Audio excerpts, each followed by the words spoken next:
Have you ever wondered why elders in the village always warn, do not bring a stranger into your home without knowing the spirit they carry? There was once a wealthy farmer who learned this lesson in a way that shook the entire land. But let me not rush, let me take you to the beginning, where it all started. In the heart of a bustling village surrounded by thick forests and flowing rivers, there lived Chief Adewale. He was a man known across villages, not only for his young barns that stretched like mountains, or his goats that bleated endlessly in the fields, but also for the golden heart with which he gave. People called him Adewale the Generous. Yet, for all his riches, his household was not at peace. His wife, Aya Adoni, grew weary of the endless chores. The pounding of yam, the washing of clothes, the sweeping of the compound, it was as though the walls of the house were mocking her with their silence. "Chief," she said one evening as the sun set red behind the palm trees, "you are a man of wealth, yet in this house, my hands bleed from too much work. Even the wives of poorer men have girls to assist them. Why should I, the wife of a great chief, suffer like this?" Chief Adewale rubbed his beard and nodded. "You speak truth, Aya Adoni. Perhaps it is time we find someone, a young maiden, to lighten the burden." That decision, my listener, was the crack that opened the door to a tale so haunting, people still whisper about it by the fireside. Not long after, an old woman appeared at the market. She was bent with age, her wrapper torn in several places, her eyes sharp like a hawk's. By her side was a young girl, no older than 16. Her skin was smooth like the morning dew, her smile so innocent that even the harshest heart would soften. "This is my granddaughter," the old woman said, her voice heavy and deep. "She is hardworking, obedient, and without family to care for her. Take her in, and she will serve you well." Now, villagers always say, when a stranger comes with a gift too perfect, ask what lies beneath the cloth. But Chief Adewale and his wife, blinded by the girl's beauty and humble posture, accepted her at once. Her name was Monarchy. Or Monarchy. From the very first day, she worked with a zeal that amazed the household. She swept until the compound gleamed. She fetched water from the stream faster than 3 maidens combined. She cooked soup so delicious that Chief Adewale licked his fingers, laughing heartily. "Indeed," he said, "this girl is a blessing from the gods." But my dear listener, blessings can sometimes wear the mask of curses. Strange things began to happen. At night, when the moon hung high, the sound of footsteps echoed in the compound, yet no one was outside. Goats began to disappear from their pen, leaving only trails of blood. The once harmonious singing of birds in the morning ceased, replaced by the eerie silence of a forest holding its breath. One night, little Adoni, the chief's youngest daughter, woke up screaming, "Baba! Baba! There is a shadow standing over me." But when the lamps were lit, the only person found in the room was Monarchy, smiling gently, saying she came only to check on the child. Still, the whispers began. The villagers noticed that Chief Adewale's barns, once overflowing, began to dwindle. Yams rotted mysteriously, and the goats gave birth to dead kids. Some even swore that they saw Monarchy at the stream, her reflection not matching her movements, as though another being was trapped beneath the water. Aya Adoni grew suspicious. One night, she watched Monarchy secretly. And what she saw froze her blood.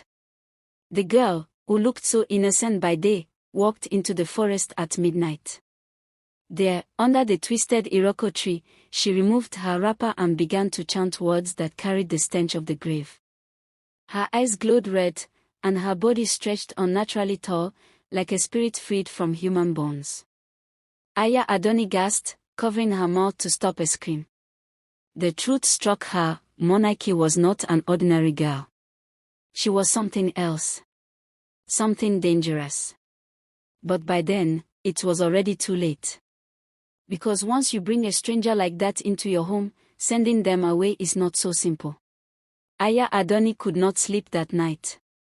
Her body trembled as though the cold hands of the spirits were gripping her heart. She lay beside Chief Adewale, but her mind was far from rest. At dawn, she rose before the cock crowed and whispered, "Husband, something is wrong with that girl we call Maid. I saw it with my eyes. She is no ordinary human." Chief Adewale frowned, still heavy with sleep. "What nonsense is this, woman? Do not let your jealousy blind you. The girl has brought us peace and ease. Look how the house is in order since she arrived. Do not spoil it with tales." "Jealousy?" Aya Adoni snapped, her voice shaking. "Do you think I would joke about what I saw? Last night, that girl left the house. I followed her to the forest. She was chanting like a spirit from the underworld. Her eyes glowed red like burning coal. If you will not believe me, then wait and see. This girl will be our downfall." But Chief Adewale waved his hand. "Enough. You have allowed your imagination to run wild. Let the girl be." "Oh, but my dear listener, when truth is ignored, it grows teeth." That very week, disaster struck the compound. The chief's eldest son, Ojo, a strong hunter admired by the youth, fell ill suddenly. His skin burned with fever, his eyes rolled back, and his voice cracked as he screamed in pain. The village healers were summoned, their bags heavy with herbs, their chants echoing through the night, but nothing worked.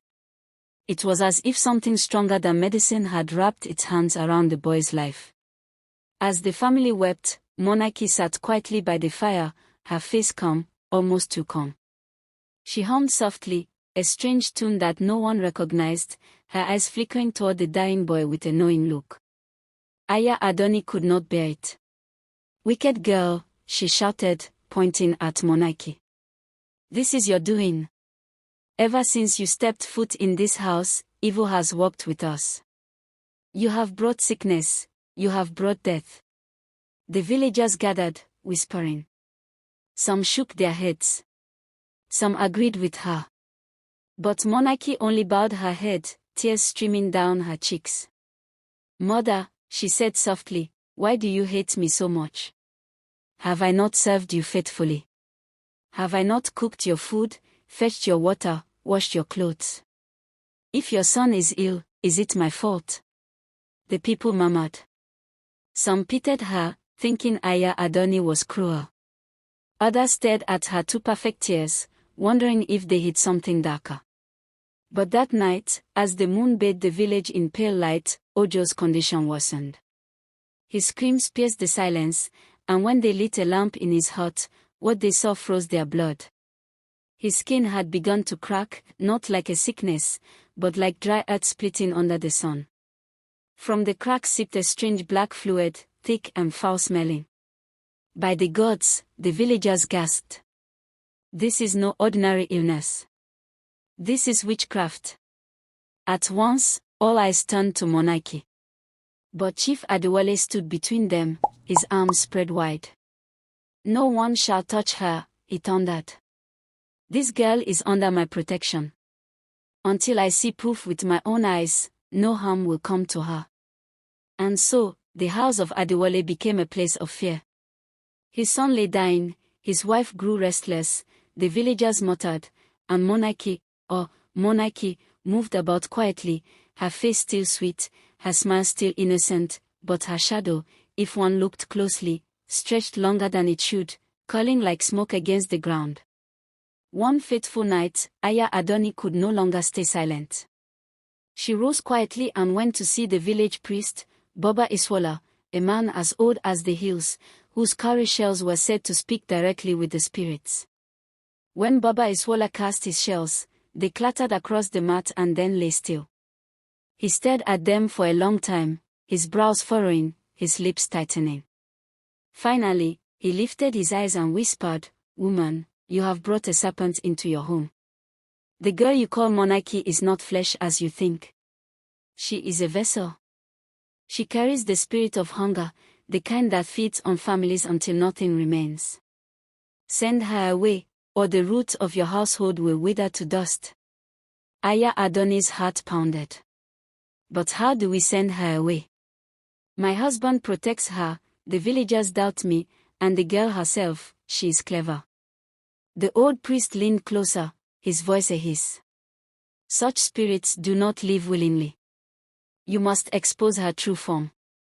Only then will the chief see the danger with his own eyes." "Expose her? How?" Baba Iswala picked up a small calabash painted with strange marks. Inside it rattled something unseen. "When the moon is high and the night is silent, sprinkle this powder across the threshold of your house. If the girl crosses it, her mask will fall, and the whole village will know what walks among you." Aya Adoni clutched the calabash tightly. For the first time in many nights, hope sparked in her chest. But hope, my listener, is a dangerous thing, for sometimes the spirits hear of it, and they strike before it blossoms. Because as she returned home that night, clutching the calabash beneath her wrapper, Monarchy was already waiting at the gate, her innocent smile shining through the darkness. Aya Adoni froze when she saw Monarchy standing at the gate, smiling as if she had been waiting all along. The moonlight washed over her face, making her eyes gleam strangely.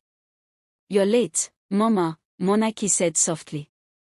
Her voice was sweet, but beneath it was a tone that made Aya Adoni's heart skip. Trying to steady her trembling, she forced a smile.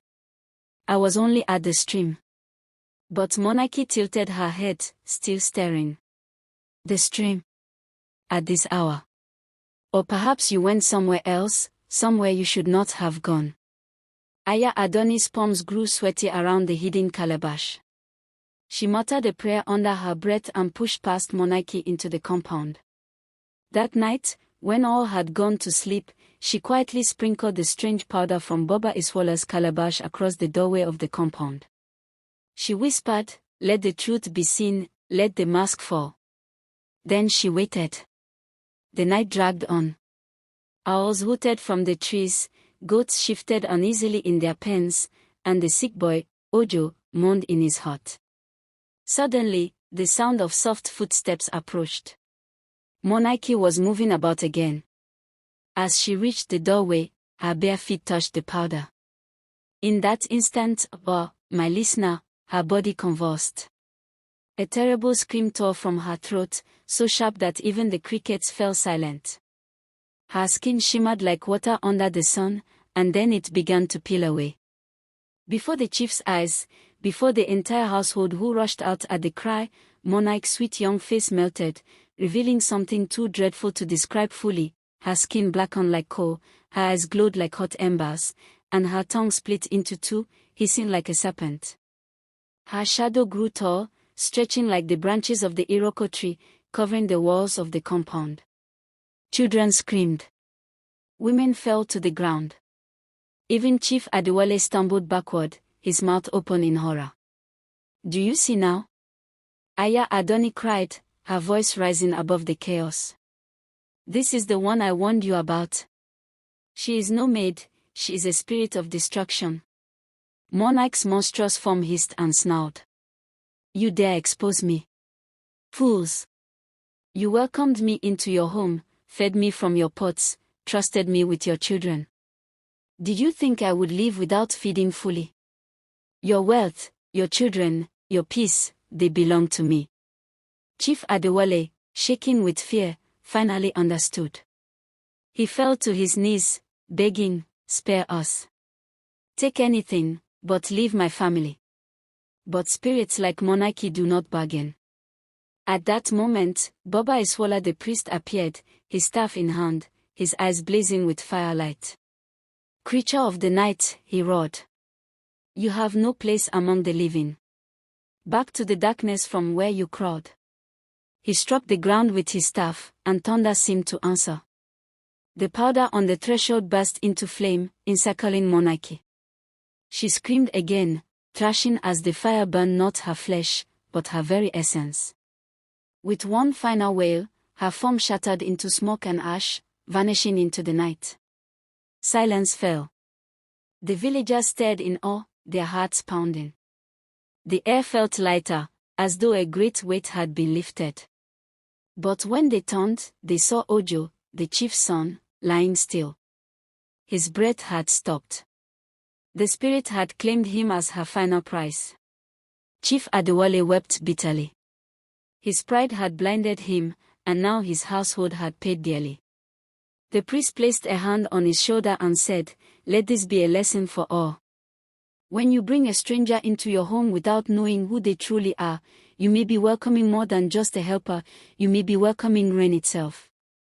From that day on, the villagers never forgot. Mothers warned their daughters. Fathers warned their sons. And to this day, elders still say, before you open your doors to a stranger, ask not only who they are, but also what spirit walks behind them. If you learned something from this video, drop your comments below. Like and subscribe.